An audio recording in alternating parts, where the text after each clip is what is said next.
નમસ્કાર, હું છું માર્ગી. આપની સાથે હેડલાઇન્સમાં જોઈએ કેટલાક મહત્વના સમાચાર.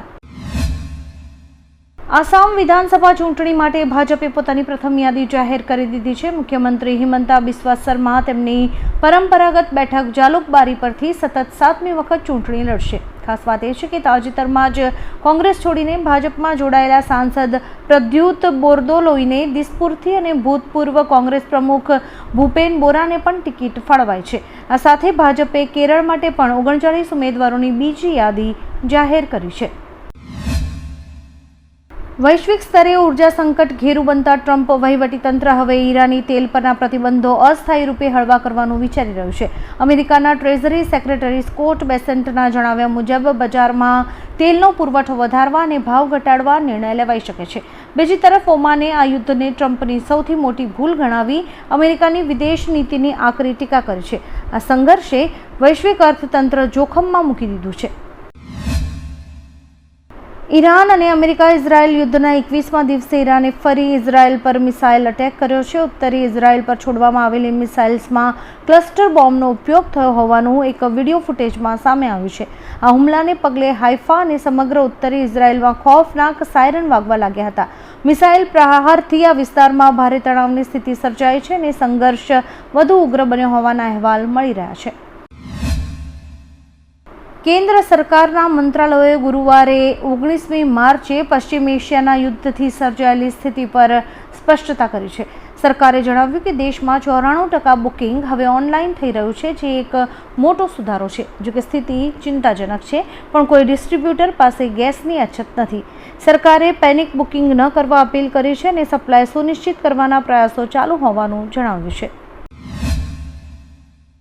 ઈરાન યુદ્ધને કારણે ભારતીય વેપાર જગતને અંદાજે 5,000 કરોડ રૂપિયાનો ફટકો પડવાની ભીતિ છે. કાચા માલના ભાવ વધતા દવાઓ, ડ્રાયફ્રૂટ્સ અને પેકેજિંગ મટીરિયલ મોંઘા થશે. પેરાસિટામોલના કાચા માલમાં 47% અને એન્ટીબાયોટિક્સમાં 62% સુધીનો તોતિંગ વધારો ઝીકાયો છે. પ્લાસ્ટિક અને એલ્યુમિનિયમ મોંઘા થતાં સર્જિકલ આઇટમ્સના ભાવ પણ 20થી 25% વધવાની શક્યતા છે. રાજ્યના અનેક જિલ્લાઓમાં વરસાદ થયા બાદ ફરી હવામાન વિભાગ દ્વારા આગામી 24 કલાક માટે ભારે વરસાદની આગાહી કરાઈ છે. હવામાન નિષ્ણાત અંબાલાલ પટેલે બનાસકાંઠા, સાબરકાંઠા, અરવલ્લી, દાહોદ અને મહીસાગરમાં ભારે પવન સાથે ઘાતક આગાહી કરી છે. વેસ્ટર્ન ડિસ્ટર્બન્સ અને સાયક્લોનિક સર્ક્યુલેશન જેવી સિસ્ટમ સક્રિય થવાને કારણે ગુજરાતના વાતાવરણમાં પલટો આવ્યો છે. ધૂળની ડમરીઓ સાથે તોફાની પવન ફૂંકાઈ શકે છે. ઈરાની હુમલા બાદ વૈશ્વિક બજારમાં ક્રૂડ ઓઇલ અને ગેસના ભાવમાં 30%નો તોતિંગ વધારો થયો છે. યુદ્ધને કારણે ભારતીય બાસ્કેટમાં ક્રૂડના ભાવ બમણા થઈ $146 પહોંચતા દેશમાં પેટ્રોલ, ડીઝલ 10થી 15 રૂપિયા મોંઘા થવાની શક્યતા છે. કતારનો ગેસ પ્લાન્ટ બંધ થતાં યુરોપમાં પણ કિંમતો આકાશને આંબી છે. રશિયા અને સાઉદી અરેબિયા જેવા દેશો પર નિર્ભર ભારત માટે આર્થિક સ્થિતિ અત્યંત પડકારજનક બની રહી છે. સૌરાષ્ટ્ર કચ્છમાં 50થી 60 કિલોમીટરની ઝડપે ફૂંકાયેલા પવન અને કમોસમી વરસાદથી પીજીવીસીએલ નેટવર્ક ખોરવાયું છે. 690 ગામોમાં અંધારપટ છવાયો છે, જેમાં જામનગર દ્વારકાના 302 અને રાજકોટ ગ્રામ્યના 112 ગામો સામેલ છે. અનેક વીજ થાંભલા ધરાશાયી થતા અને 53 ફીડર બંધ પડતા જનજીવન પ્રભાવિત થયું છે. અત્યારે વીજતંત્ર દ્વારા યુદ્ધના ધોરણે સમારકામ હાથ ધરીને પુરવઠો યથાવત કરવાના પ્રયાસો ચાલુ છે. મિડલ ઇસ્ટમાં વધતા તણાવને કારણે પાકિસ્તાનમાં ઇંધણ સંકટ જોવા મળી રહ્યું છે. શહેબાઝ શરીફ સરકારે જનતાને પેટ્રોલ, ડીઝલનો વપરાશ મર્યાદિત કરવાની કડક સૂચના આપી છે. વડાપ્રધાનની અધ્યક્ષતામાં મળેલી બેઠકમાં કેટલાક મહત્વના નિર્ણયો લેવાયા છે. સરકારી કચેરીઓમાં અઠવાડિયામાં માત્ર 4 જ દિવસ કામ થશે. જે વિભાગોમાં શક્ય હોય ત્યાં WFHના આદેશ આપવામાં આવ્યા છે.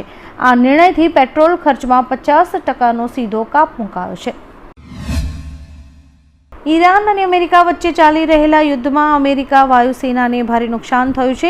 બ્લૂમબર્ગ સહિત આંતરરાષ્ટ્રીય મીડિયા સંસ્થાઓના રિપોર્ટ અનુસાર યુદ્ધ શરૂ થયાના 3 અઠવાડિયાની અંદર 16 અમેરિકી વિમાનને તોડી પડાયા હતા. આ યુદ્ધમાં અમેરિકાને અરબો ડોલરનું ભારે નુકસાન થયું છે. યુદ્ધમાં બંને દેશોને આર્થિક નુકસાન વેઠવાનો વારો આવ્યો છે.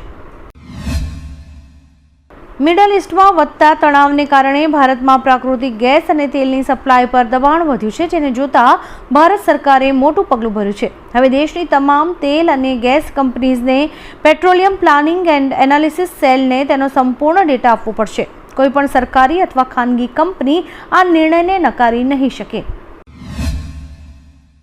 અમેરિકા સ્થિત માનવ અધિકાર કાર્યકર્તા સમાચાર એજન્સીએ ઈરાનમાં મૃતકોની સંખ્યા પર એક નવો અપડેટ જારી કર્યું છે. એજન્સી અનુસાર 28 ફેબ્રુઆરીથી શરૂ થયેલા યુદ્ધમાં અત્યાર સુધી 3186 લોકોના મોત થયા છે. આ મૃતકોમાં 1394 નાગરિક સામેલ છે, જેમાં ઓછામાં ઓછા 120 બાળકો પણ છે. આ સિવાય 639 મૃતકોની ઓળખ હજુ પણ સ્પષ્ટ નથી થઈ. હવામાન વિભાગ દ્વારા કરવામાં આવેલી આગાહી મુજબ રાજ્યમાં કમોસમી વરસાદ પડ્યો છે. ભર ઉનાળે વરસાદ પડતા રાજ્યમાં બેવડી ઋતુની અસર નાગરિકોના સ્વાસ્થ્ય પર જોવા મળી રહી છે. બદલાતા હવામાનને કારણે વાયરલ ઇન્ફેક્શન, તાવ અને મચ્છરજન્ય રોગોમાં ચિંતાજનક વધારો થયો છે. અમદાવાદની સોલા હોસ્પિટલમાં દર્દીઓનો ધસારો જોવા મળ્યો છે. ખાસ કરીને તાવ અને વાયરલ બીમારીઓના લક્ષણો ધરાવતા દર્દીઓની સંખ્યા સૌથી વધુ છે. ઈરાની હુમલાના જોખમને પગલે ઇઝરાયેલે સુરક્ષાના કારણોસર અલ-અક્સા મસ્જિદ બંધ કરી દીધી છે. ઇસ્લામના આ ત્રીજા સૌથી મોટા કેન્દ્ર પર ઈદના અવસરે મોટી સંખ્યામાં પેલેસ્ટિનિયનો ઉમટી પડ્યા હતા. જ્યારે કે સુરક્ષા કર્મચારીઓએ પ્રવેશની મનાઈ કરી ત્યારે સ્થિતિ વણસી ગઈ હતી. ભીડને વિખેરવા માટે બળપ્રયોગ અને ટીયર ગેસનો ઉપયોગ કરવામાં આવ્યો હતો. આ અથડામણને કારણે ભારે અરાજકતા ફેલાઈ ગઈ છે. આરએસએસના વડા મોહન ભાગવતે મિડલ ઈસ્ટમાં ચાલી રહેલા યુદ્ધ પર કહ્યું કે યુદ્ધ ફક્ત સ્વાર્થ અને પ્રભુત્વની ઈચ્છાને કારણે થાય છે. વારંવારના યુદ્ધો અને અસ્થિરતા વિશ્વને વિનાશ તરફ દોરી રહી છે. કાયમી શાંતિ ફક્ત એકતા, શિસ્ત અને ધર્મનું પાલન કરીને પ્રાપ્ત કરી શકાય છે. છેલ્લા 2000 વર્ષોમાં વિશ્વએ સંઘર્ષોને ઉકેલવા માટે ઘણી પદ્ધતિઓ અજમાવી છે, પરંતુ ખૂબ જ ઓછી સફળતા મળી છે. મિડલ ઈસ્ટમાં વધતા યુદ્ધના તણાવ વચ્ચે આજે ઈરાને અમેરિકા અને ઇઝરાયલને ખુલ્લો પડકાર ફેંક્યો છે. ઈરાને બંને દેશોને યુદ્ધ હજુ ખતમ નથી થયું તેવી ધમકી આપી છે. વધુમાં ઇઝરાયલે દાવો કર્યો છે કે ઈરાન હવે મિસાઇલ બનવાની ક્ષમતા ગુમાવી ચૂક્યું છે. આપને જણાવી દઈએ કે આજે ઈરાન ઇઝરાયલ યુદ્ધને 21 દિવસ પૂર્ણ થયા છે. મિડલ ઈસ્ટમાં ચાલી રહેલું યુદ્ધ હવે તેલ અને ગેસથી આગળ વધીને ઇન્ટરનેટ કેબલ્સ સુધી પહોંચ્યું છે. રિપોર્ટ અનુસાર હોર્મુઝ અને બાબ અલ મંડેબના સમુદ્રી માર્ગો નીચે બિછાવેલી ફાઇબર ઓપ્ટિક કેબલ પર ખતરો વધી રહ્યો છે. જો આ કેબલ્સને નુકસાન થશે તો ભારત સહિત વિશ્વમાં બેન્કિંગ અને એઆઈ સેવાઓ પ્રભાવિત થશે. વિશ્વના કુલ ઇન્ટરનેટ ટ્રાફિકનો મોટો હિસ્સો આ માર્ગો પર આધારિત છે. ઈરાનના સરકારી media Islamic Republic of Iran broadcasting દ્વારા એક મહત્વપૂર્ણ વિડીયો જાહેર કરવામાં આવ્યો છે.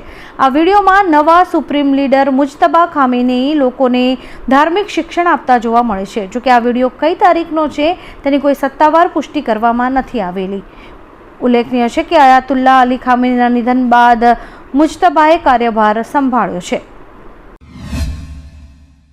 સૌરાષ્ટ્ર યુનિવર્સિટીના રમતગમત ક્ષેત્રે સુવર્ણ પ્રકરણ ઉમેરાયું છે. કરાટેમાં યુનિવર્સિટીની ટીમે ઓલ ઇન્ડિયા ક્વોલિફિકેશન મેળવીને રાષ્ટ્રીય મેદાનમાં પ્રવેશ કર્યો છે.